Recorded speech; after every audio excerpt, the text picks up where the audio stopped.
kenapa firman itu dikatakan Allah dan kenapa firman yang ditulis di dalam Alkitab tidak dikatakan Tuhan?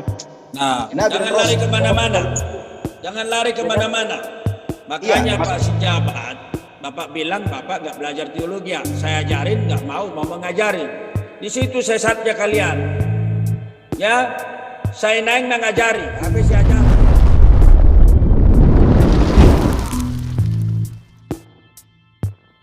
Assalamualaikum warahmatullahi wabarakatuh.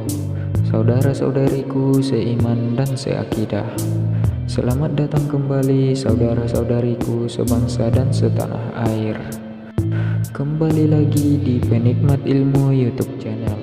Dalam kesempatan ini kami ingin berbagi sebuah video debat antar jemaat Kristen dengan seorang pendetanya, yang mana seorang jemaat ini ternyata juga kebingungan dengan konsep ketuhanannya. Namun ketika hal tersebut dipertanyakan kepada pendetanya, sang pendeta pun memberikan jawaban yang sangat jauh lari dari pembahasan. Langsung saja kita masuk ke videonya. Tanpa mengurangi rasa hormat, kami sarankan untuk menyimak video ini sampai akhir. Selamat menonton, semoga bermanfaat. Kenapa dikatakan firman yang menjadi manusia jadi Tuhan? Bagaimana? Kenapa firman yang menjadi manusia dikatakan Tuhan? Apakah firman itu sebenarnya gitu loh? Firman itu bisa berupa perkataan, bisa berupa tulisan, itulah Alkitab, bisa berupa makhluk, itulah manusia. Karena pada saat penciptaan semua ini Allah itu berfirman. Pertanyaannya apa, Pak? Firman itu apa katanya, Pak? Apakah ketika sudah masuk roh Allah akan jadi Allah itu? Kenapa firman itu dikatakan Allah dan kenapa firman yang ditulis di dalam Alkitab tidak dikatakan Tuhan? Nah, kenapa firman yang terima kasih. Jadi, Bapak belajar teologi enggak? Saya bukan lulusan teologi ya. Oke, jadi kalau begitu belajar di sini ya. Jadi kalau Bapak nggak belajar teologi ya, di sini tempatnya belajar. Mau diajar? Saya mengerti kalau masalah Tritunggal, saya memahami itu Pak Pendeta. Saya paham semuanya itu. Dari udah paham, buat apa lagi bertanya? Justru saya ingin menguji kebenaran karena gini Pak Pendeta. Semua coba bagaimana Anda memahami Tritunggal?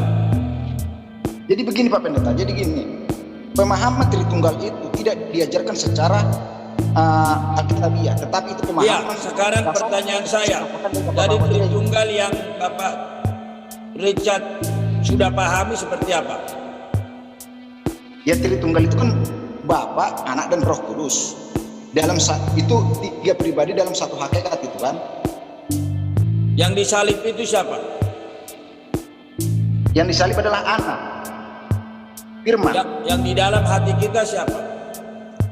Yang di dalam hati kita itu, di dalam hati kita ya roh kita sendiri, yaitu roh bagian kecil dari roh Allah sendiri.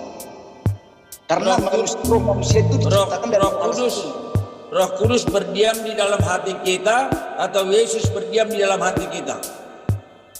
Nah, ini yang menjadi saya pertanyaan Pak Pendeta. Roh Kudus itu di dalam Tritunggal dikatakan adalah roh Allah sendiri. Tetapi kalau kita mengacu ke sana ke Wahyu, dikatakan di situ ada dua tahta, tahta Anak Domba dan tahta Allah, tahta Bapa. Artinya, jika memang Roh Kudus itu bagian dari roh Allah sendiri, maka harus ada tiga tahta di situ. Di situ juga nggak ada dua. Dalam bahasa Yunani hanya ada satu. Benar, tapi penjabarannya itu kan dikatakan di situ ada dua, tahta Anak Domba dan tahta Allah, tapi menyatakan satu tahta. Saya tahu itu. Tetapi kenapa tidak dikatakan itu tahta Roh Kudus satu di situ? Kalau memang dia memiliki tiga pribadi. Jadi sekarang gini, jangan lompat-lompat dulu. Jangan ke tahta dulu. Tadi kan Bapak bilang udah paham Tritunggal. Ya. Allah Bapa adalah Allah. Allah Anak adalah Allah. Allah Roh adalah Allah. Nah, oleh Rasul Yohanes pernah digambarkan satu kali, dan itu hanya terjadi di literatur Yohanes. Bapak ngerti apa itu literatur Yohanes? Belum secara Nah, teologi. literatur Yohanes itu adalah Injil Yohanes, surat Yohanes, dan Wahyu. Saya ulangi ya. Literatur Yohanes itu yang ditulis Yohanes adalah Injil Yohanes, surat Yohanes, dan Wahyu. Hanya di situ dikatakan firman logos mengacu kepada pribadi Yesus. Di luar itu nggak ada. Jadi kalau tadi Bapak mengatakan kenapa ini begini, ya memang inilah cara Rasul Yohanes menjelaskan kepada dunia bahwa Allah Bapa mau berkomunikasi kepada dunia melalui Yesus. Karena tadi kan Bapak berkata Allah tanpa firman nggak ada. Benar. Jadi sekarang Allah mau berfirman kepada dunia. Yesus itulah firman itu digambarkan Yohanes.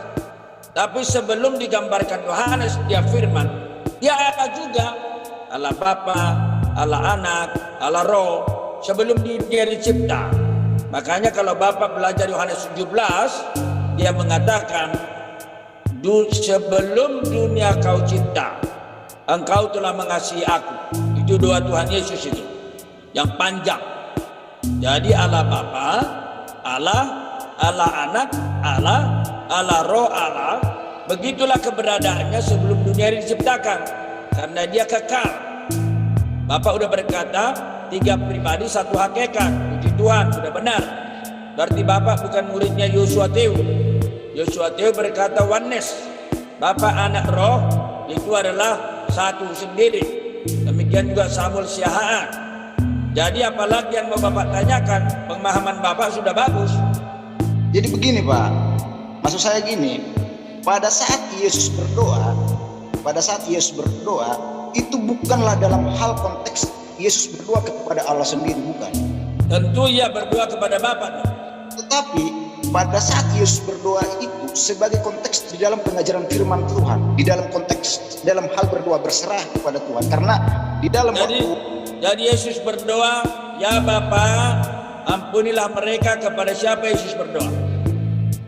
Yesus itu konteks di situ bukan dalam hal berdoa, tetapi pengajaran firman Tuhan. Karena gini, Yesus itu adalah sebagai guru, sebagai utusan. Jangan lari kemana-mana. Jangan lari kemana-mana.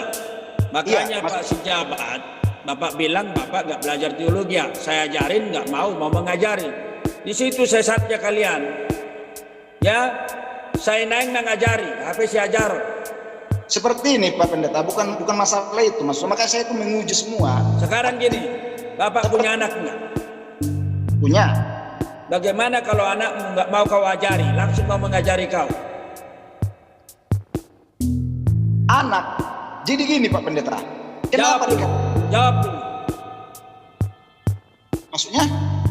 Bagaimana kalau anak Bapak yang seharusnya Bapak ajar kan? Iya. Kalau bagaimana kalau dia tidak mau Bapak ajar, langsung mau mengajari Bapak, gimana? Ya tergantung anaknya juga Pak. Nah saya tanya Bapak, jangan bilang tergantung anaknya. Sederhana pertanyaan saya. Bapak punya anak kan? Kerinduanmu kan mengajar anakmu 1 tahun, 2 tahun, 3 tahun, 4 tahun. Kalau 1, 2 tahun, 3 tahun mungkin mulai diajar hitung-hitungan. Lambat laun nanti huruf-huruf. Bagaimana kalau dia gak mau Bapak ajar, dia mau mengajari Bapak? Itu berbeda konteksnya itu yang Bapak. Jangan, saya tanya. Karena gini, Pak. Jangan Gini, Pak. bicara konteks. Saya karena tanya gini, Bapak, Pak. bagaimana kalau Enggak begini Pak, kalau Bapak berbicara seperti itu, tidak selamanya Bapak yang mengajari anak. Anak ada. saya tanya kepada Bapak, kalau ada anakmu tadi mau diajarin, tapi nggak mau diajarin, mau mengajar gimana? Ya tetap kita arahkan dia. Dia nggak mau, dia mau mengarahkan Bapak, gimana? Dia tetap tidak mau. Ya, Ya. berarti dia nggak ada roh sesuatu di dalam hatinya. Itulah yang terjadi denganmu. Saya mau mengajarmu, tapi kau nggak mau diajarin. Ngapain kau masuk ke Zoom ini? Bukan begitu maksud saya Pak. Jadi gini, inilah yang dibilangnya itu Bapak itu selaku pendeta gembala selalu merasa sudah paling fix dan paling benar. Nah sekarang gini, kau paling benar, aku yang salah, ajarin saya. Bukan, saya di sini ngajak diskusi. Artinya apa? Banyak yang perlu kita pertanyakan dalam Tritunggal. Kita tidak bicara Tritunggal sekarang, kita bicara kanal. Sepertinya sudah selesai ya Pak ya. Ini bukan waktunya untuk berdebat masalah siapa yang hebat atau enggak. Kita akan memulai kembali pertanyaan dan diskusi. Silakan share screen, bisa bagi video supaya kita rehat sejenak ya, minum kopi dulu. Tidak, sebentar gini. Ini begini Pak Sejabat, ini kita bicara awas kanal-kanal. Jadi Bapak bicara Tritunggal. Jadi kita udah bahas sedikit, tapi sebenarnya itu out of the topic, gitu Pak. Kalau misalnya Bapak mau share nanti tentang kanal yang Bapak dengar mengecewakan, membingungkan, itu bagus. Dan begitu saja debat pun berakhir ricuh.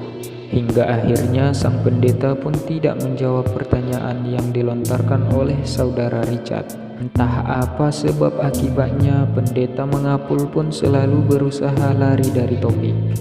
Ketika saudara Richard ingin kembali ke tema, Pak Pendeta pun selalu memotong pembicaraannya. Dengan jelas kita bisa melihat bahwa saudara Richard merasa tertekan dengan hal tersebut. Namun, kami pun tidak tahu pasti apa penyebab Pak Sagala tidak mau menjawab topik pertama tadi. Mungkin teman-teman semua dapat menebak penyebabnya. Mari utarakan pendapat Anda di kolom komentar video ini untuk melanjutkan diskusi. Sekian dan terima kasih. Wassalamualaikum warahmatullahi wabarakatuh.